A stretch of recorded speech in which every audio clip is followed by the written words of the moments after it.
Bonjour à tous et bienvenue pour cette nouvelle vidéo et pour tout un tas de nouvelles, j'espère. Ça fait plusieurs fois que j'enregistre cette vidéo et malheureusement, il se passe des bugs au moment de l'uploader et du coup je la perds, donc du coup je dois tout recommencer. Donc du coup, oui, voilà. Donc depuis la dernière vidéo qui date d'il y a plusieurs mois, la lettre à Milo, il y a eu ça. Voilà. Et des bonnes et des mauvaises nouvelles. Et que dire, c'est jamais facile à annoncer. Je suis tombé en dépression, j'ai été hospitalisé, j'ai perdu mes parents, j'ai réété hospitalisé, et me voilà. Un 29 septembre 2025, me voilà. Euh, un an s'est passé, et je suis toujours incapable de mettre des mots sur ce que je ressens vis-à-vis du décès de mes parents. Et de Tirou, puisque malheureusement Tirou est parti. Et je vais tenter de le faire dans cette vidéo, et ce sera mon expérience vis-à-vis du décès d'un être cher. Et on est parti. Alors oui, je ne sais pas quoi dire, je ne sais pas par où commencer. Heureusement que mes parents avaient prévu beaucoup de choses, et que le jour où c'est arrivé, j'ai eu qu'un coup de fil à passer. Oui, allô, excuse-moi de te déranger, monsieur des pompes funèbres, est-ce que tu pourrais passer à tel endroit, à tel hôpital? Mes parents sont décédés et je suis perdu. J'ai eu que ça à faire, j'ai eu besoin de dépenser aucun centime. Ils avaient tout prévu. De la succession jusqu'à l'enterrement, ils avaient tout, tout, tout prévu. Et j'ai eu qu'un coup de fil à passer, enfin deux, pour prendre rendez-vous, et la vie a fait que les choses se sont engrangées comme ça facilement, et que pour moi ça a été facile parce que mes parents avaient prévu leur enterrement et que je n'ai pas eu à dépenser un centime étant donné qu'ils avaient prévu juste avant, et que ça a un coût, certes, mais quelque part j'ai pu aborder ça posément, tranquillement. Et je suis pas endetté. Mon frère non plus. Donc oui, je pense qu'il faut partir là-dessus pour commencer. Oui, me rassurer en disant que je n'ai pas à payer ces frais-là. Et que tout a été fait dans le temps où ils ont vécu, 58 presque et 66 presque, et que tout est réglé.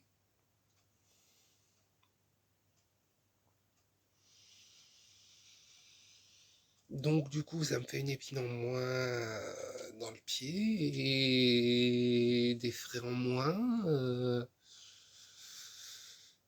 Ça me fait plus de liberté aussi vis-à-vis de ça, administrativement parlant.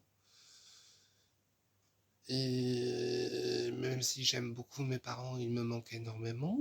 Et j'aurais préféré qu'ils vivent plus longtemps, mais c'est ainsi.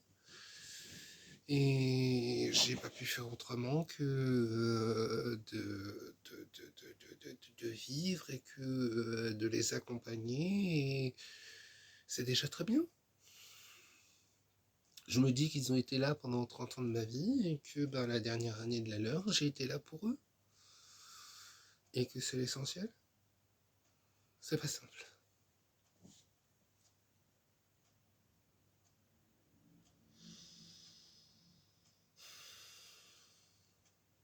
Je vais tenter de pas pleurer.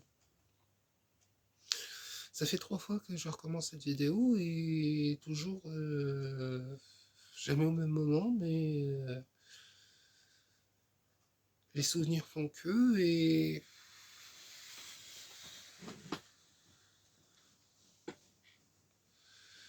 J'ai vécu des moments intenses avec mes parents, des moments merveilleux. Je me souviens des repas dominicaux avec ma famille, avec mes grands-parents.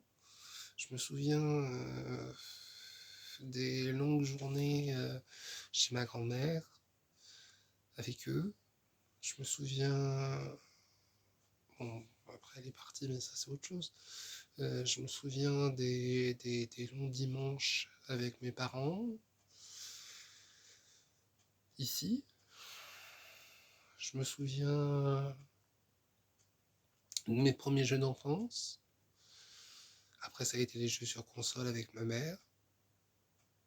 Je me souviens des coloriages que je faisais avec ma mère. Et toute autre activité qu'on faisait ensemble. Et tout ce qui reste, c'est les bons souvenirs. Mais quelque part, je me dis que ça aurait peut-être pu continuer plus longtemps s'il n'y avait pas eu ces maladies-là. Ma mère est décédée d'un cancer, mon père d'un coma neurologique. Et je me dis que s'il n'y avait pas eu la pneumonie de mon père, plus donc du coup le fait qu'il soit moins oxygéné et que son cerveau a en quelque sorte fait rupture, on va dire, il serait encore là, aussi bien elle que lui. Si la chimio avait pris, peut-être que justement elle serait encore là. Ils avaient testé et malheureusement elle n'a pas pris, donc du coup elle a vécu 4 mois. Bon, elle souffrait peu, mais elle a vécu 4 mois de plus et malheureusement elle est partie. Après c'est pareil, il y a eu Tigrou qui est mort de la pif. Parce qu'il l'avait déjà et que il était malade et je me dis qu'il a vécu 2 ans et que j'espère que j'aurai soulagé son quotidien et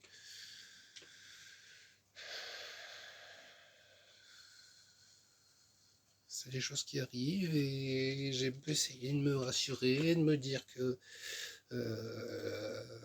j'ai fait ce que j'ai pu. Je me dis que oui, en ayant fait ce que j'ai pu, j'ai vécu des bons moments avec eux. Et que c'est la vie.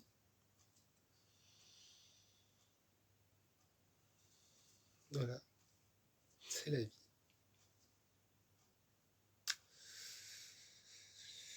Et puis après, ben oui. Bon, je dis pas que je suis rodé, mais ma grand-mère n'étant plus là quelques années auparavant, ça a mis plus ou moins une entrée dans mon système où justement je sais comment réagir face au deuil. Mais c'est toujours compliqué. Et même s'ils sont plus là physiquement, je me dis que quelque part ils sont toujours là dans ma mémoire. Et c'est l'essentiel.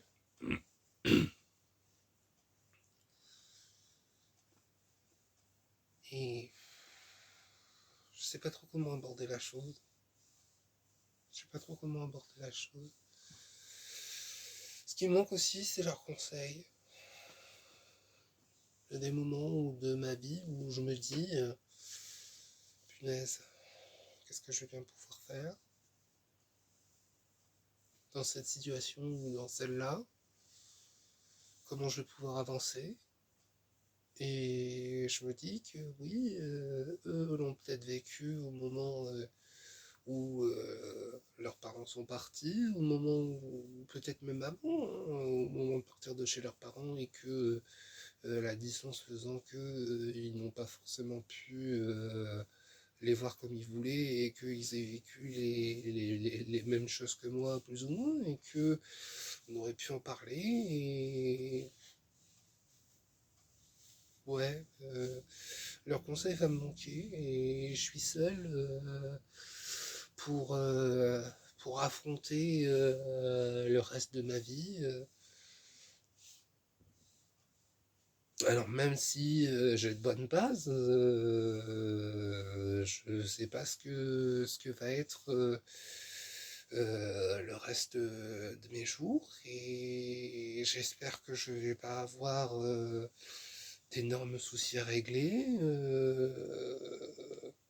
C'est incertain vis-à-vis de ça, mais j'avance au jour le jour et je vois ce qui vient, quoi. Et quelque part, je me dis que j'avais besoin et que j'ai besoin d'en parler et que éventuellement il y a des gens qui vivent la même chose que moi et que savoir qu'ils ne sont pas seuls, ça peut les rassurer et que avec la manière dont j'aborde les choses, peut-être que justement euh, ça leur met on va dire du baume au cœur aussi peut-être éventuellement et que c'est qu'une étape. Alors oui, c'est difficile aujourd'hui, oui, ça a été difficile il y a un an, mais ça a été beaucoup plus difficile il y a un an que maintenant et je me remets petit à petit et c'est l'essentiel. Alors oui, leur rire me manque, oui, leur sourire me manque, oui, je me lève le matin, je n'ai plus leur bonjour, oui, mais quelque part, je me dis que ils sont toujours là, à veiller sur moi et que un jour ou l'autre, on sera réunis, certes, mais que justement, le plus tard possible, et que justement j'ai plus qu'à avancer dans de meilleures conditions étant donné que j'ai une partie des bases et que c'est à moi de construire le reste.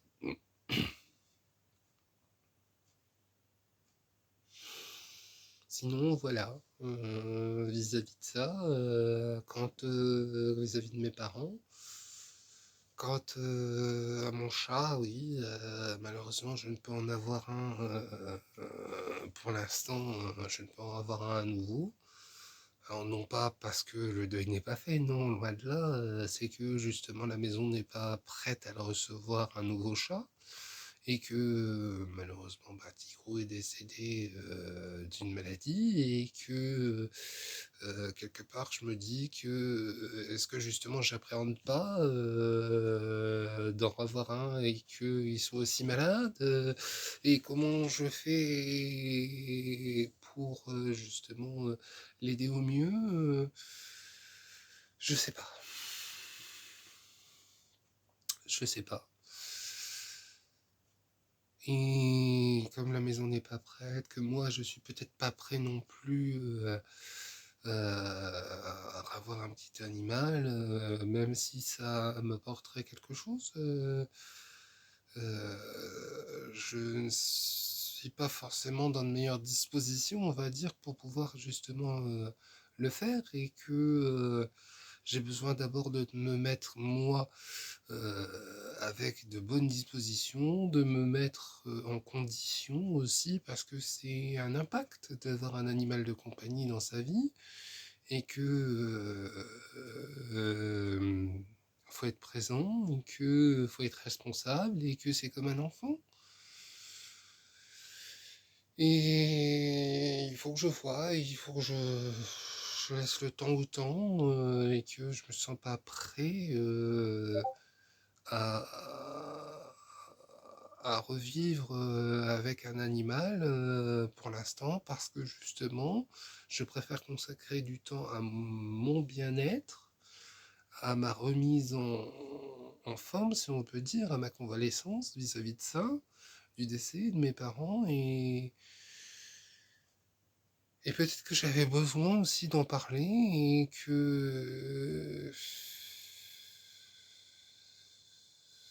le fait de dire ça fera que justement j'avancerai plus aisément et que peut-être dans les mois à venir j'aurai un nouvel animal de compagnie et que la vie suivra et que il faudrait que je me démurge un petit peu vis-à-vis de ça, mais oui, le principal étant là, quoi, il faut que j'avance petit à petit, jour après jour, en me disant que j'ai fait ce que j'ai pu, que je les ai aidés du mieux que j'ai pu, que je leur ai apporté du réconfort, que dans les derniers temps, ils n'ont pas trop souffert et que je leur ai apporté tout l'amour que j'avais à leur apporter. Et que le plus important, c'est que j'ai été présent pour eux. Alors oui, mes parents, ça a été 30 ans, mes Tigrou, ça a été 2 ans, et voilà, ça arrive au même. Alors, je suis pas en train de dire que un chat et un humain, c'est pareil, mais quelque part, je leur ai apporté le même amour, je leur ai apporté la même présence, et c'est l'essentiel. Et le reste, on verra après. Donc voilà. Sinon, d'un point de vue de la chaîne, ça n'a pas bougé, hein. J'ai toujours des projets vis-à-vis de la chaîne. Euh, bon, je n'ai pas retrouvé le dernier jour d'un condamné malheureusement, mais je lirai un autre livre, c'est pas grave. Puis quand je l'aurai retrouvé, on partira là-dessus. Mais oui, il y a toujours des projets de lecture sur la chaîne, il y a toujours des projets de mise en avant, et puis on fera du DP, c'est pas grave ça, on fera éventuellement du coloriage, mais oui, il y a toujours des projets sur la chaîne, elle est toujours là, et je suis toujours là, donc tant que les choses feront que on sera là, la chaîne et moi, et ben, on verra. Et voilà, moi, j'ai plus qu'à vous souhaiter une bonne journée. Et puis, à bientôt pour de nouvelles aventures. Et puis, j'espère que j'ai pu remettre du baume au cœur à certains. Au revoir.